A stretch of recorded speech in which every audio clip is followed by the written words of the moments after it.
Welcome to Futures Conversations, the Edinburgh Futures Institute podcast that showcase all the wonderful research taking place at the Edinburgh Futures Institute. Research at the Futures Institute is challenge-led and interdisciplinary, addressing many of the greatest challenges we face in the world today.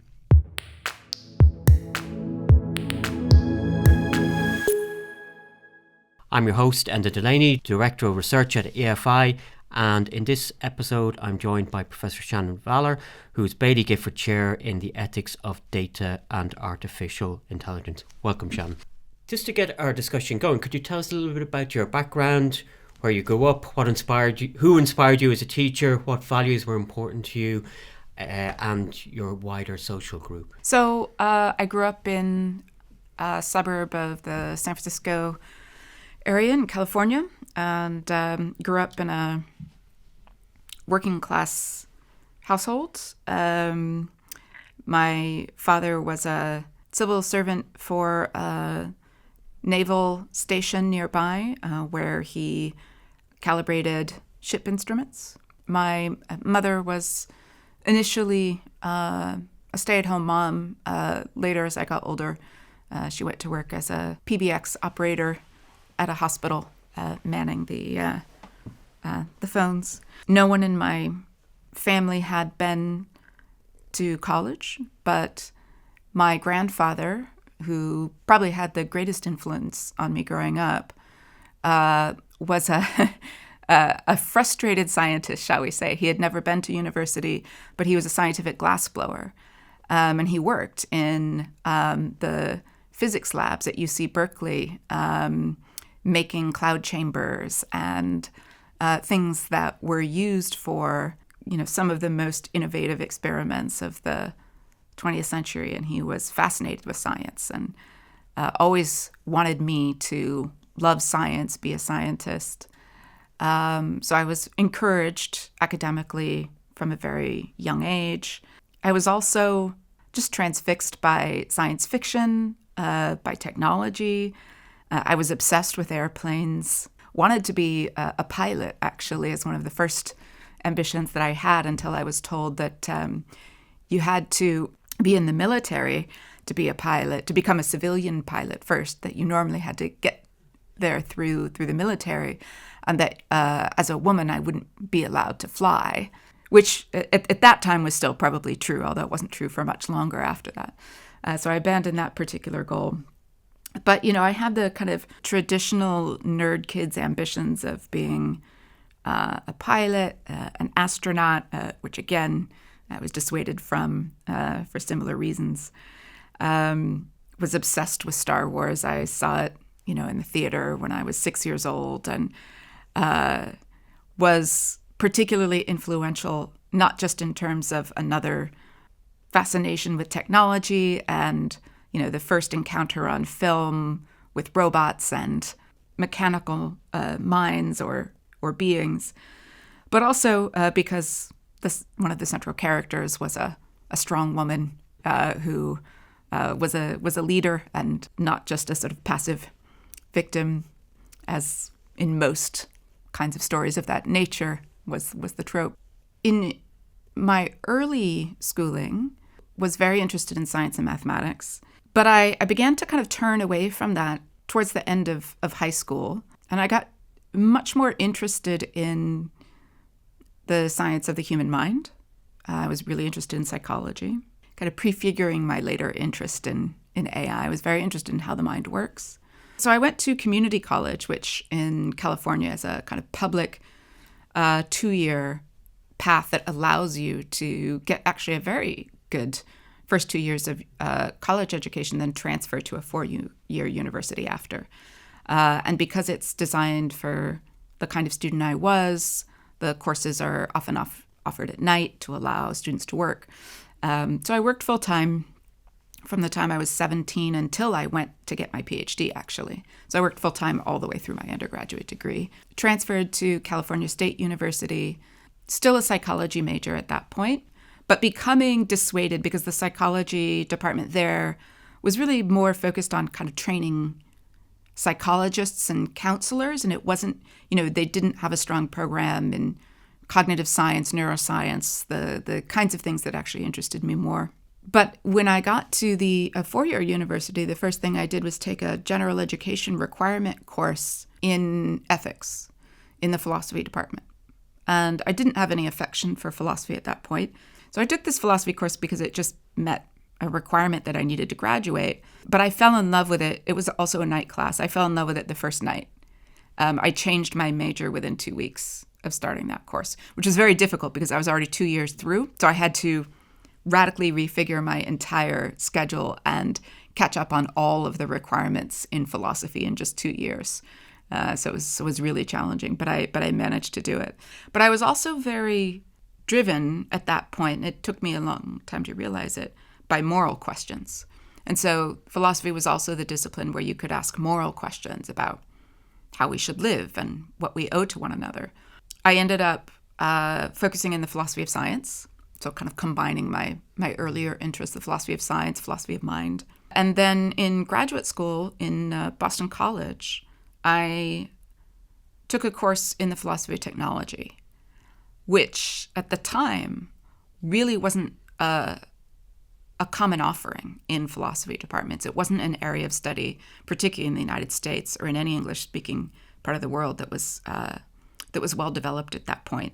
There were some places in Europe that focused on philosophy of technology, but in the Netherlands. But in the U.S., it was very difficult to explore that area.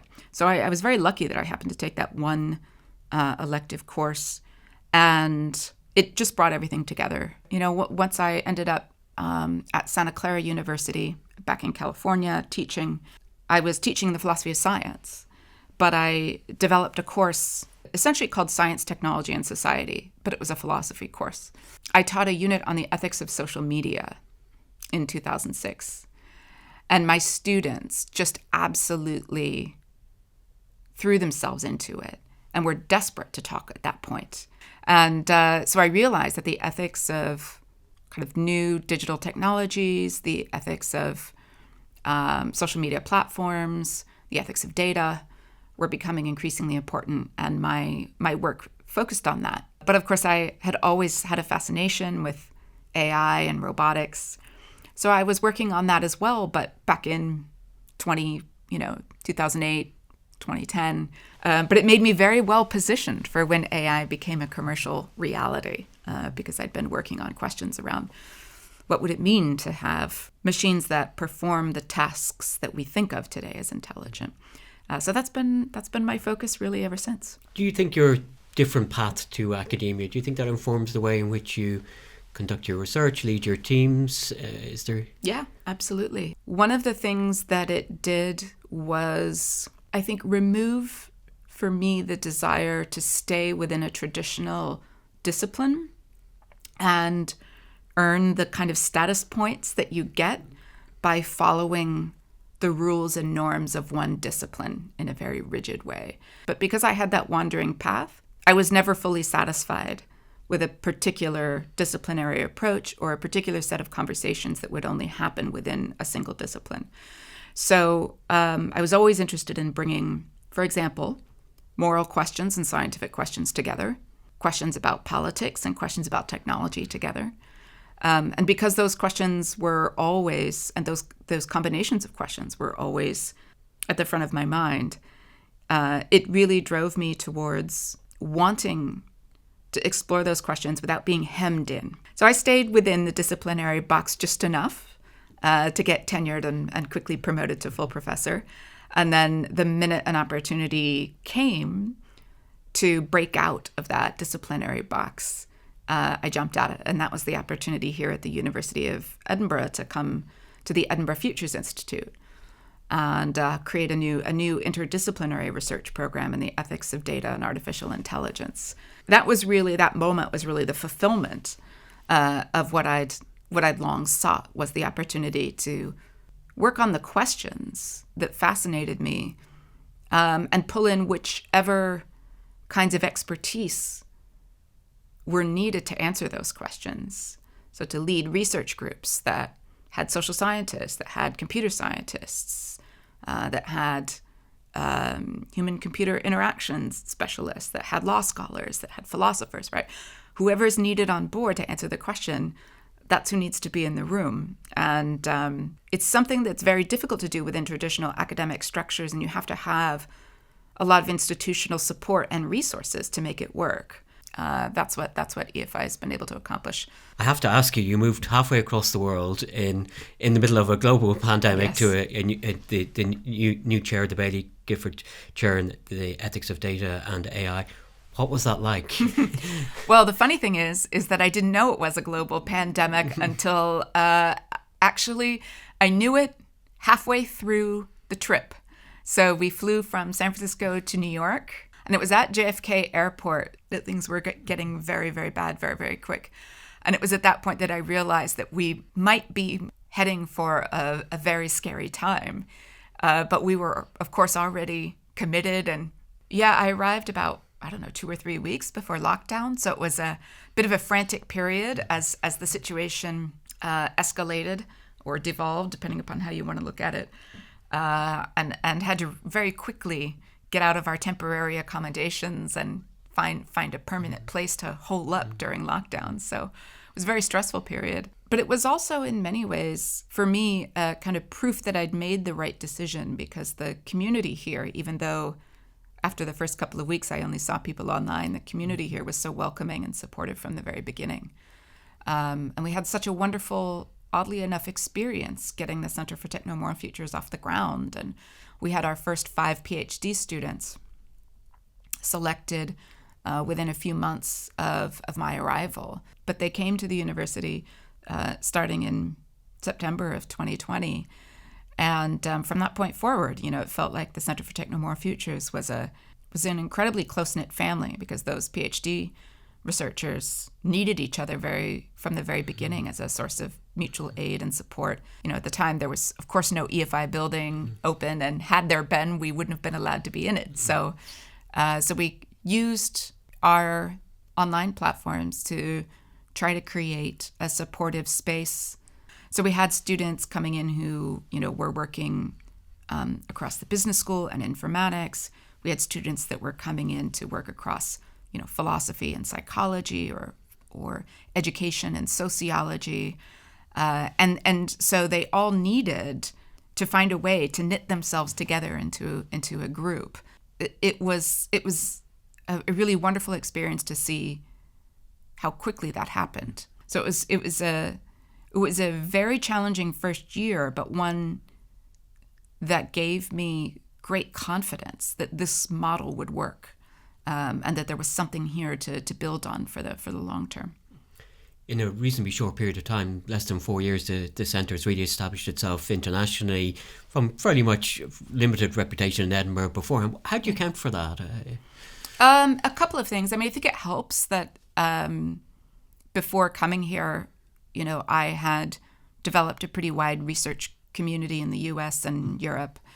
So it was something that, bringing that to Edinburgh, meant that the centre immediately had connections to a kind of wider ecosystem of researchers in AI and data ethics. But the other thing I think that's significant is I came here because the Center for Technomoral Futures could be the thing that I had always said needed to exist. And my colleagues in the field, we'd all sort of been saying there needs to be some kind of program that's actually training the next generation of AI and data ethics researchers, and that does so without being tied to a particular disciplinary lens. So there was a hunger already for the thing that the Center for Technomoral Futures was created to become, particularly as AI technologies accelerated in their commercial and social impact. One of the things I've been really interested in learning about you and your work is the interactions that you have with engineers. You spend time at Google, on your daily basis, you work with people who have quite a different approach to AI in terms of designing it and putting it back. How would you characterize your interactions with people who are involved in designing this type of technology? I mentioned that my family was very supportive of my interest, particularly with respect to science and technology. And even though they had very little money, I still don't know how they did it. They actually bought me one of the early personal computers and put it in my bedroom. So in the early 80s, right, I was programming games in BASIC, the early computer language, and learning the possibilities of coding and what you could do with computers.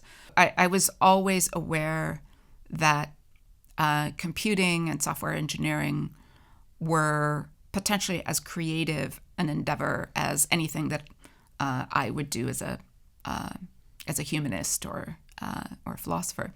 That was met with an openness by the first machine learning and AI researchers that I started working with, and that, as you mentioned, was at Google actually. So I had interacted with people in AI and computing before that, but back in 2015, 2016.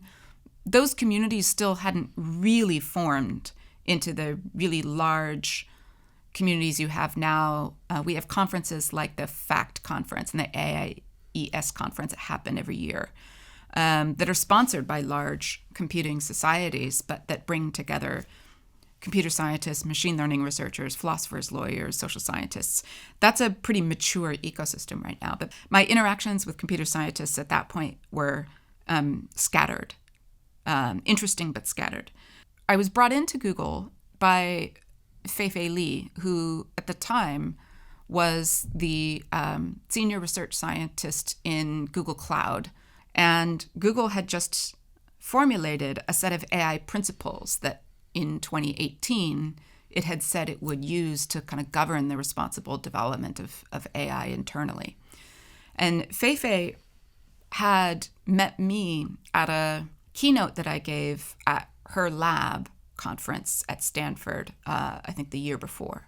She invited me to come to Google, at first just on a temporary contract basis, to advise them a little bit about how to apply these AI principles in practice. So at first I was only there, maybe one day a week. But very quickly, something really remarkable happened. The first day I arrived at Google, I had people coming up to me that I'd never met saying, "We are so glad you're here.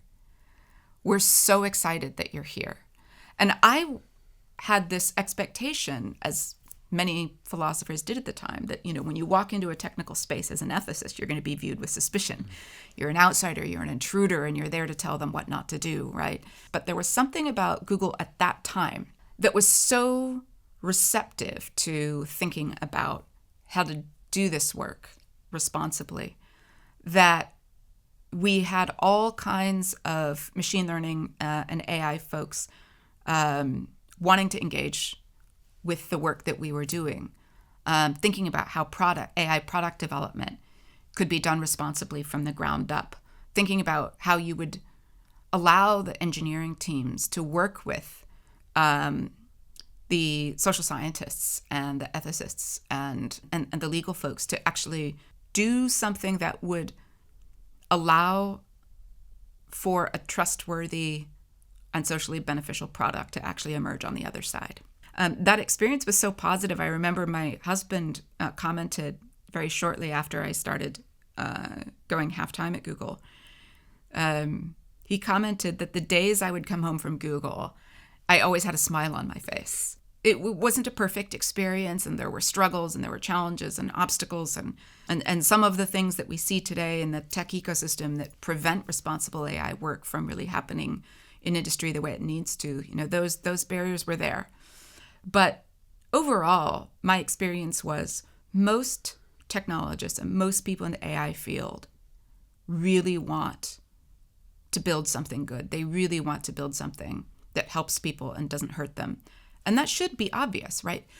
Everybody wants to use their talents, for the most part, to make the world a slightly better place, at least. So you don't have to have people who want to save the world. You just have to have people who want to be proud of their work. And that's almost everybody. So I think I learned from that experience that working with technical folks is as rewarding as working with other social scientists or humanists, as long as you can cross that barrier of translation where you find a common language to talk about what it means for technology to be good or responsible or beneficial. It's about reaching a shared understanding of what that has to mean. I found it incredibly challenging but incredibly rewarding to learn to navigate those kind of translation gaps. That really positive experience that I had at Google for those 2 years really is what gave me both the desire and the skills to work with technical experts here at the university, to work with the people in the School of Informatics who lead on AI and robotics and machine learning, to kind of figure out how to integrate the ethical dimension into technical practice. Just moving on to your wonderful new book, The AI Mirror, which is beautifully written and doesn't shy away from difficult concepts. I think some of the concepts in the book, be it virtue or others, are quite difficult concepts. The sort of core argument of the book is that AI is a mirror of our society with all the issues, fault lines, problems and challenges.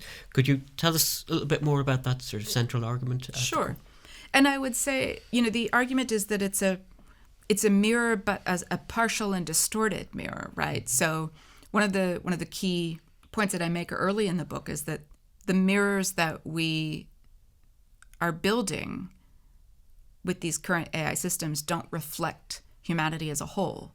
They reflect a particularly privileged subset of humanity that have their data stored on servers, that have their writings digitized, the people who've historically been given the license to write and create, which are predominantly men, predominantly wealthy, predominantly in the global north, right? So if you look at the digital corpus that's used to train these models, it's overwhelmingly representative of a fairly small subset of humanity as a whole.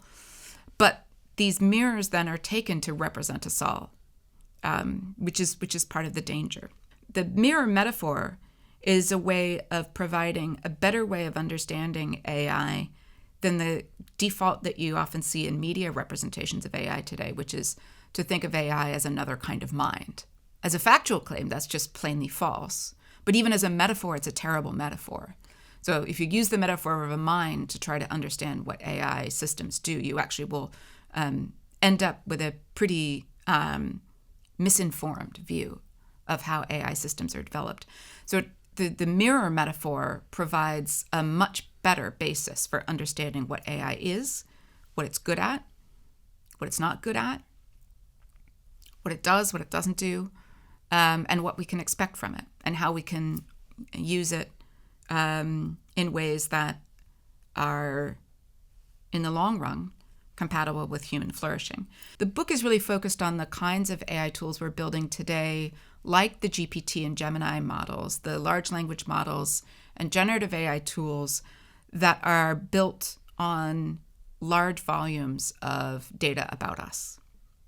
If you think about the way mirrors work, there's 3 fundamental components to a mirror. You need a reflective surface, and the physical properties of that reflective surface need to be very specific. And those reflective properties, the physics of a mirror coating and how that glass surface is polished, the physics of that surface determine how the mirror performs and how it reflects.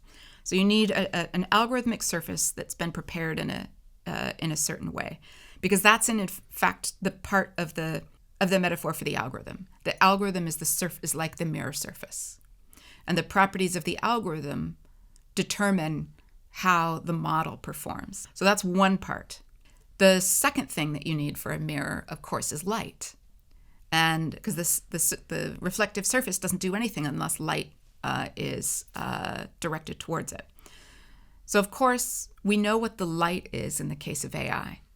It's the data.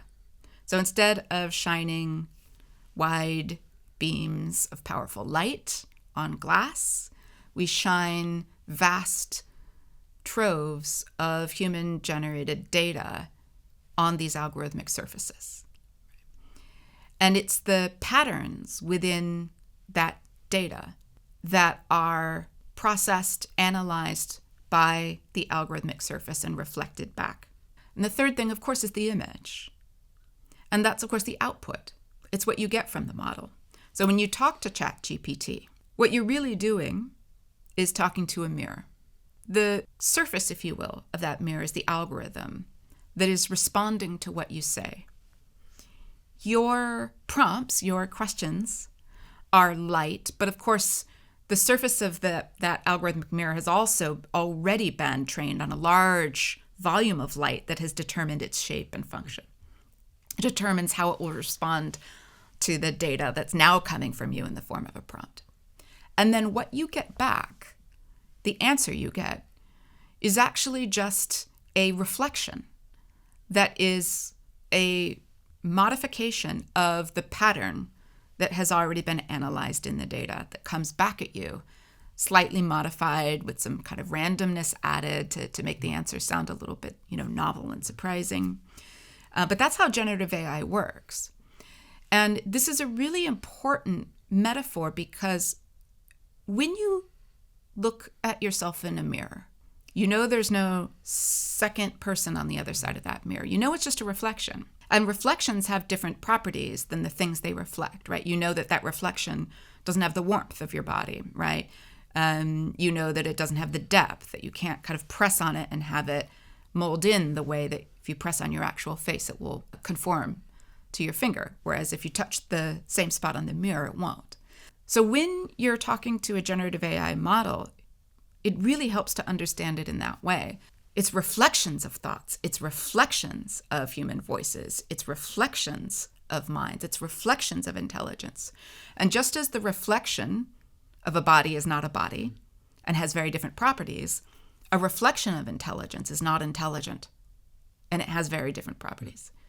So once we understand this metaphor, we are inoculated, as it were, from making a lot of the mistakes that we're led to make when we're manipulated by marketers into thinking that these tools are actually new forms of intelligence cropping up in the world that we can talk to, that we can fall in love with, that we can get good advice from, that we can be comforted by, that we, can be understood by.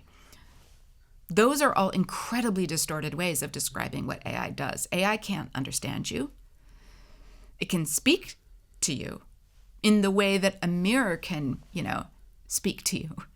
A mirror image, right? You can talk to yourself in the mirror, but there's nothing on the other side understanding you. In the same way, an AI tool is providing a kind of a modified composite reflection of human intelligence and understanding rather than something that actually has understanding. I go in the book through a lot of different things that mirrors do. They reveal, they magnify, but they also distort. They also occlude.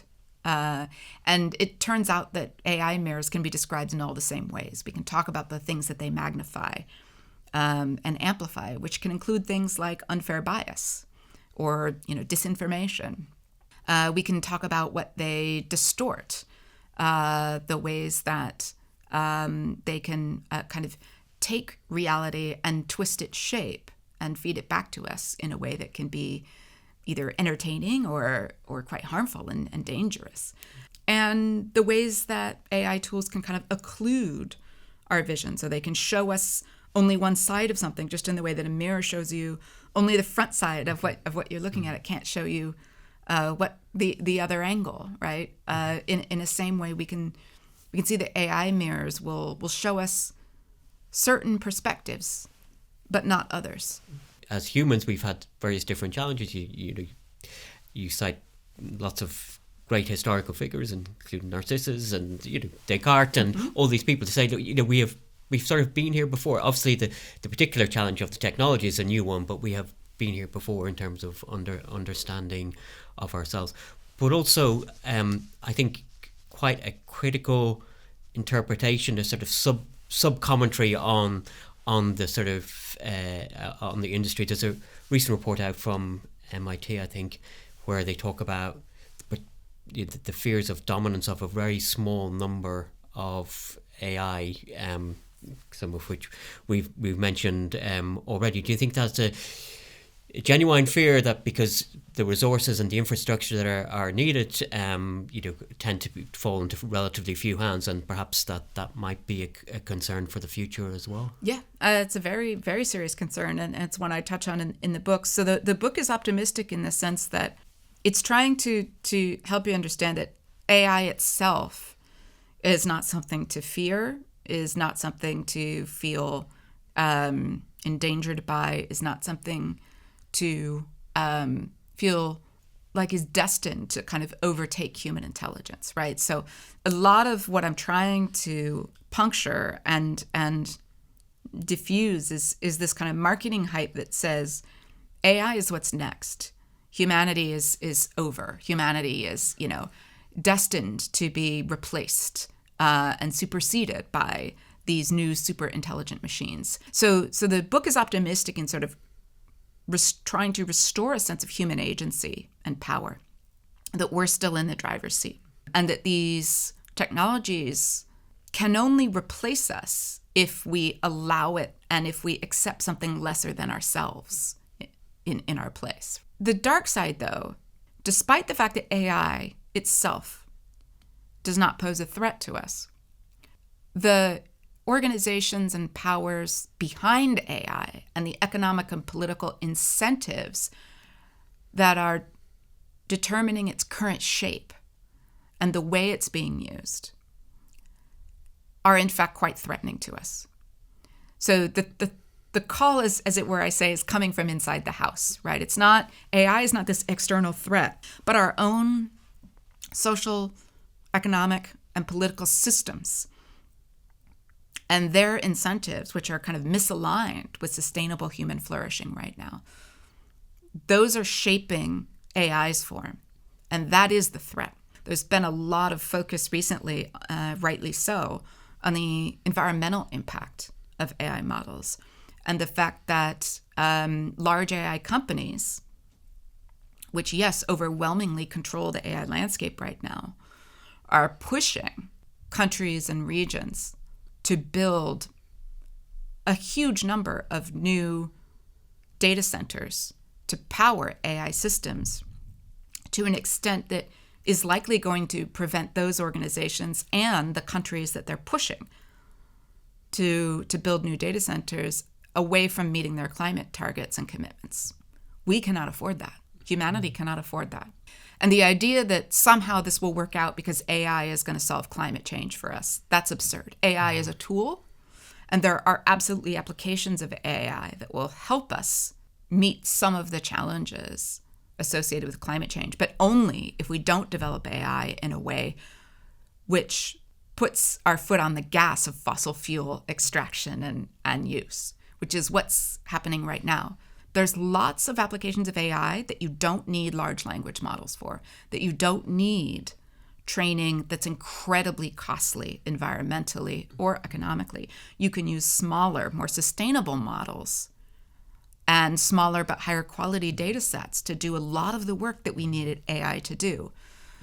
But these few large AI companies have doubled down on the strategy of making their biggest, most environmentally damaging models the flagship product that they want everybody to be using and everybody to be buying. And that's an incredibly dangerous and unsustainable strategy right now. Another point that comes up in the book on a number of occasions is the representation of non-dominant groups within models. You make, I think, a very good point about how manual correction occurs in low-wage economies, and how the companies are able to use that, how different races and ethnicities are rarely acknowledged. And how serious do you think the AI companies are about addressing those concerns? Do they really take these seriously? They do. Yes, most of them. Primarily because when these models produce outputs that are, clearly expressive of harmful, racist, or sexist biases, for example, that gives a black eye to the company, right? Both because it makes their product look like something you don't want to use in your business, right? No business wants to employ a product that's going to start spewing racial insults or stereotypes at their customers, right? So it's a business risk, but also because it makes the companies look like they are endorsing these harmful or toxic viewpoints. But the problem is that it's baked so deep into the models by the training data that you just can't easily pull it out. So you end up having these solutions that are in a way like playing a game of whack-a-mole, if you're familiar, right? You kind of, the problem crops up and you build a tweak to the algorithm that will suppress that particular kind of output. But then a different one pops up elsewhere. So this is a systemic feature of AI mirrors, that they're trained on large volumes of human data that have not been curated to remove the harmful biases in our own history and our own social patterns. And these models will always pick up on and reflect the patterns that run consistently through the data set. And bias is one of those patterns, because our history, and certainly our social media history, which composes a pretty significant chunk of what's been put into the training data, is rife with this kind of bias and harmful content. So it's what the model has learned. And you can't easily get the model to unlearn it. I can't pull on one corner of my sheet without that actually being felt at the other end of the sheet, right?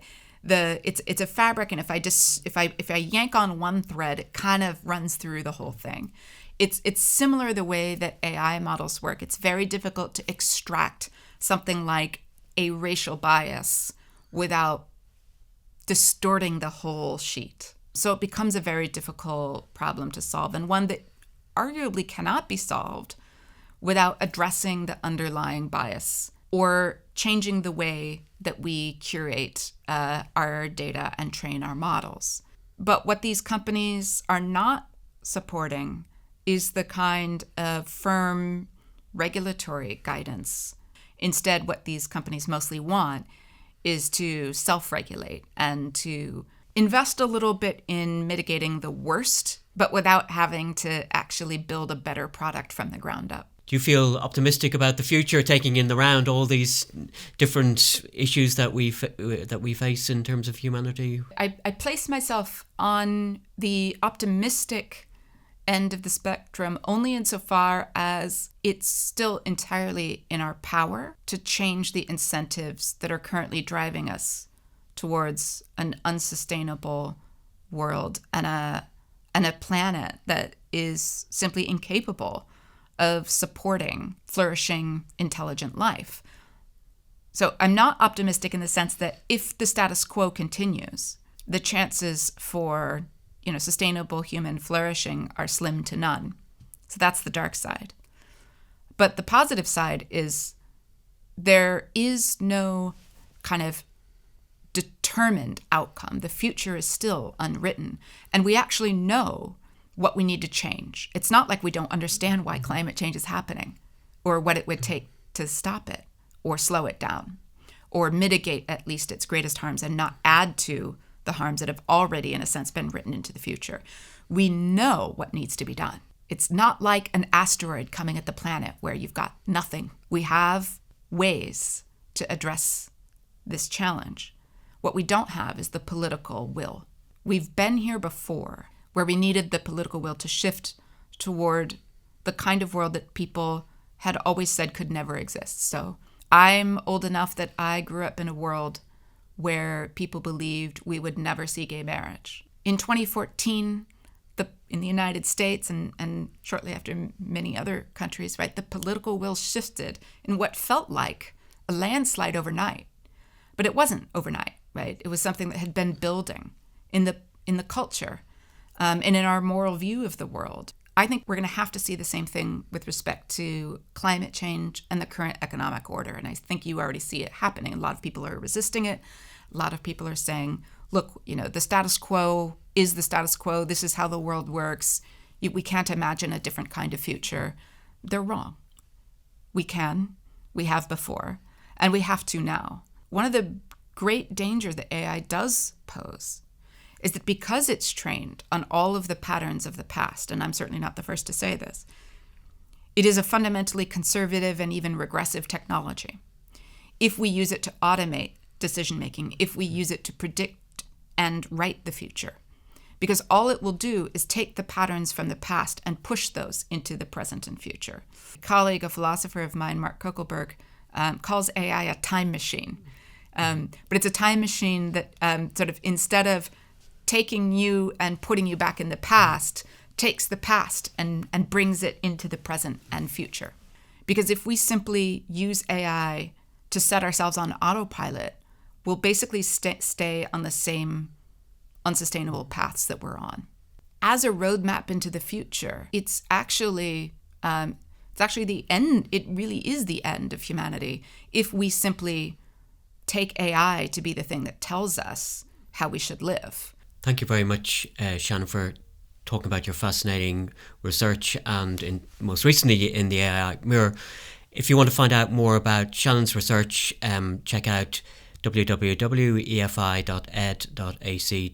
and our social media channels. Thank you.